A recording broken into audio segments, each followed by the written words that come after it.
Previously on Plant Etc. We covered the type of bin that you need, what is the bedding that is best, the type of worms that you should be getting, the red wiggler, and why you should be getting that, the type of food that you should be giving to your bin, and how you protect it against the weather. In this next part of the video, I'm going to cover how you keep your worms happy, how you keep them fed, and how you make sure that they continue producing great casting all season long. Now, of course, it has to do with food. And what is worm chow? Worm chow is basically a mix of different ingredients that you're going to put in there to help your worms. You see, your worms are similar to chicken. They have what you call a little bit of a gizzard that helps them process food because, of course, they don't have teeth, right, to grind anything down. So by producing worm chow, you're going to help their digestive system. So my worm chow recipe is quite simple.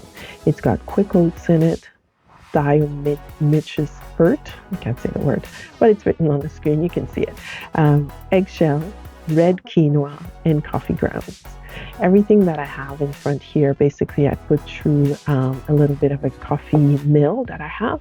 I grind everything up and then I mix it. I don't have any very specific kind of proportions. 1-to-1 is fine.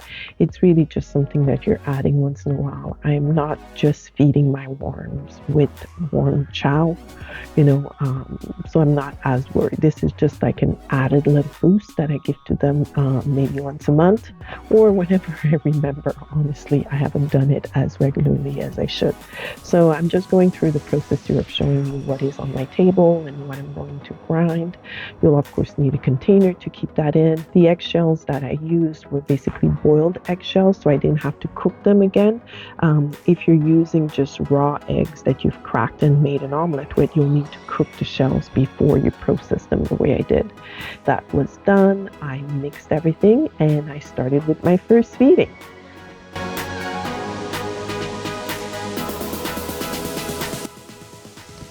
My first feeding was about 2 weeks after I started my bin.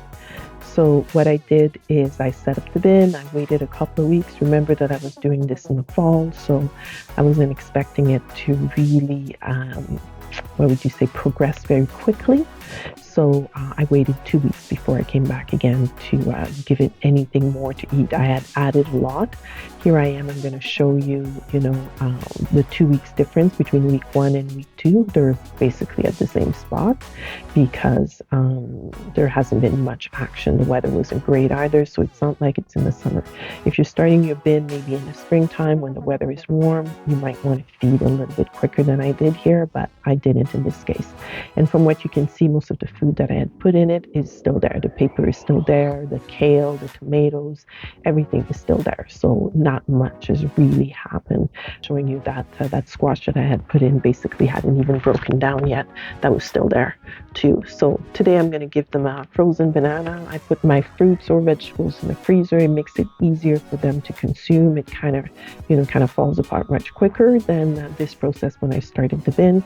So I have a frozen banana that I'm going to add. You're going to see that. That's really going to feed them for quite a bit. And I'm going to add also some of that worm chow that I created. That's to boost it a little bit more, help them digest the food a little quicker. And you'll see me do that in just a few minutes. Here I am adding the banana that I spoke about, the frozen banana. I'm squishing it out a little bit. It's kind of gross, but yeah, just kind of squishing it out, making it easier for them to access what they need to eat there. Then once I'm done with the banana, I'm putting everything in the middle, so kind of trying to attract the worms to come in the middle. Then I'm going to add some coffee grounds because you saw me have that too. So I didn't mix the coffee ground in my worm chow this time. I just kind of put it aside because my coffee ground was still a little humid. It wasn't completely dry. If it was completely dry, you could just mix it. But this makes it easier too. You can just put it on there like I did. I was being all cautious, one little spoon at a time here, being all fancy. You'll see later on, I'm just kind of dumping it in there when I get to the later feedings, and then I'm adding the worm chow, like I said, the stuff that I mixed, so which was my oats, my, what else did I have in there? diatomaceous earth that I had in there, and then I also had some of that red quinoa in there, and then some eggshells. So I'm just putting everything here on the mix that I created. So I'm just adding that to the bin. And like I said, that will help the worms digest a little bit better. They have, like I mentioned already, they have little gizzards, just like chickens do, because they don't have teeth, of course, to be chowing down on the food. So adding some grit to your bin really helps them with their digestive tracts. The other thing I did this time is I added a piece of newspaper on top. This was just in case I missed one of the feedings, because they will feed on the newspaper if necessary. And then I'm just putting back my piece of burlap here to keep everything warm. And I'm going to cover it up again, and then I'll be back in 2 weeks to do another feeding. Now, the second feeding.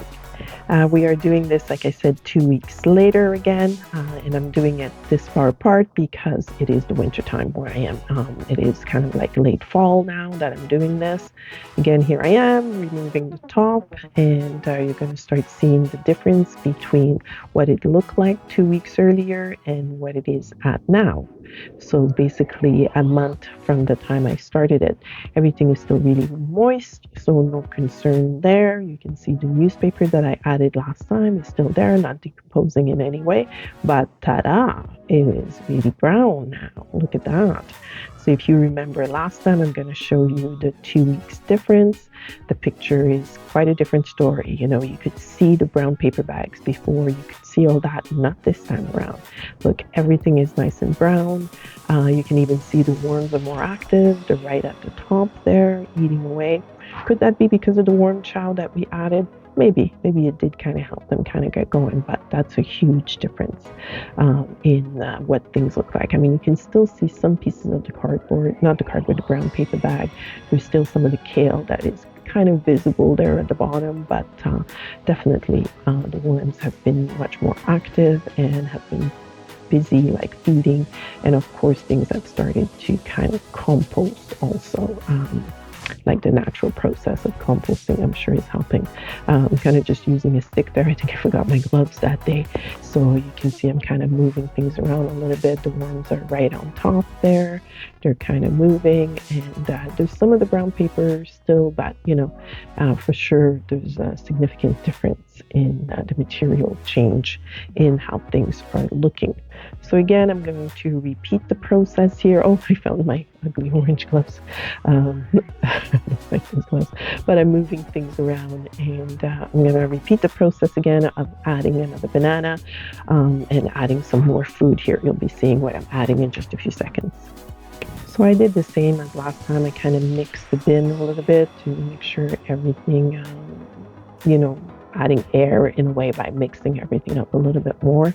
I am going to add my banana, my frozen banana, and also I had a frozen cantaloupe that was kind of going bad in the fridge, so I decided to add that in there. I also have, again, some coffee grounds. I'm just going to add that separately. I don't dry up the coffee grounds probably enough to be able to mix them with the warm chow, so I'm not doing that. So yeah, so I'm going to squish in my banana, add that in there again just like last time, and then also kind of split a bit of the cantaloupe and add that in there. That is, like I said, one of their favorite foods, squash, melons, and all that stuff they really like. So here I am adding the banana, kind of moving it, squishing it in there. Like I said, I put everything in my freezer. That really helps to kind of decompose it and make it a little bit easier for the worms to digest. That's something I saw in another video. Somebody else was mentioning that, and I think that's definitely true, because it kind of goes a little bit more liquid into the bin much quicker, and makes it easier for them to do it instead of blending it. You'll see some videos where people actually kind of blend the food and make like a juice out of it and then drop it in there. I don't do all that. It's too many steps. I just put everything that I'm thinking during the week that I'm going to feed them. I put that in the freezer, and then I split it up a little bit, make it kind of very open it up to make sure the worms have access to that food, makes it easier for them instead of keeping it whole, I should say. And then here I am. I'm just going to add some of the coffee grounds again. This time I'm not as fancy as I was last time with the little scoops and everything. I'm just kind of dumping everything on there as needed. So I've covered up the food to make sure the worms will be using it. And then that's about all I'm doing here. And everything back again. I'm mixing it up. I should say I'm mixing it up again. And that's about it.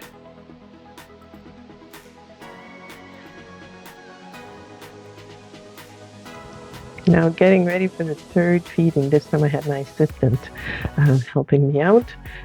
So taking off the top again, we'll see the difference between last time when I fed it about 2 weeks earlier and now, and what the difference is in how much decomposition has happened since, and how well the worms are doing. So this time the paper is of course a bit more consumed. There's worms right at the top there. You can see they're definitely much more active. There's some that were stuck to the paper, but you can see lots of them right at the top there. And compared to week 1, very drastic. And again, we're at week 6 now. And then even compare that to week 4, you can see there is a significant difference.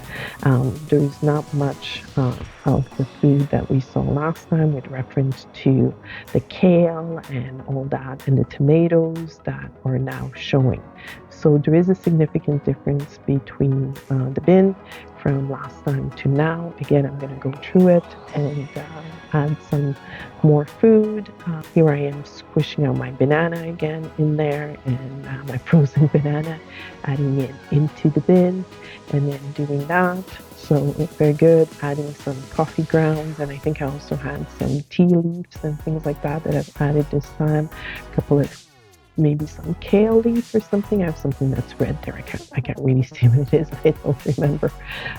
But yeah, so just mixing it up again. So I put everything back in place again with the paper, and I put my cover back in with my burlap to help everything, and of course my trusty piece of wood just to keep things there. But that's how you keep your worms happy and dancing along. And now I'm just going to talk a little bit about what you're going to do when you're starting to collect the casting.